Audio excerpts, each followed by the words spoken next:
efficacement et effectivement. Merci, Monsieur le ministre. La parole est à Madame Frédérique Dumas. Merci, Monsieur le Président. Ma question s'adresse au ministre de l'Europe et des Affaires étrangères. Monsieur le ministre, en mai 2018, Donald Trump décidait unilatéralement de sortir de l'accord de Vienne. Depuis, pression maximale, sanctions inégalées ont conduit à la démultiplication d'incidents militaires dans le Golfe Persique et maintenant en Irak. Les pays qui restaient signataires de l'accord, la France, l'Angleterre et l'Allemagne, ont été de leur côté incapables de respecter leurs propres engagements du fait du caractère extraterritorial des sanctions américaines.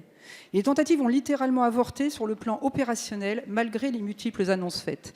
Aujourd'hui, le blocage est total, car l'humiliation est totale.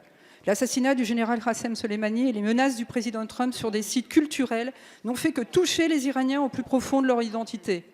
L'obsession de Donald Trump, loin de toute considération liée aux droits de l'homme, est d'élargir les termes de l'accord de 2015 à l'influence régionale de l'Iran et à la remise en cause de son programme conventionnel balistique. Ne pas se doter de l'arme nucléaire, c'est une chose. Ne détenir aucun moyen classique de défense et de dissuasion en est une autre. Aucun pays ne l'accepterait. Chacun peut et surtout doit aujourd'hui le comprendre. Quant à l'influence de l'Iran en Syrie, au Liban, en Irak ou encore au Yémen, personne ne peut la nier. Elle est contestée, elle est contestable dans certaines de ses modalités et dans sa forme. Par ailleurs, nous avons été nombreux à dénoncer et la rétention des 2 universitaires français et la terrible répression dans le sang qui s'est abattue sur des mouvements de contestation massive des populations. Mais ne soyons pas naïfs. L'Arabie saoudite, qui est notre allié, ne partage pas non plus nos valeurs. L'Iran est essentiel dans l'équilibre de la région et pour combattre Daesh, ce qui était le cas en Irak, où les Américains combattaient encore il y a peu aux côtés du général Soleimani.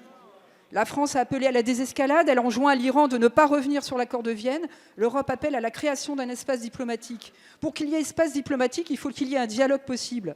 Demander à l'Iran de respecter unilatéralement un accord sans aucune contrepartie, en ne tenant compte d'aucune ligne rouge, n'est certainement pas une porte de sortie, c'est une véritable impasse.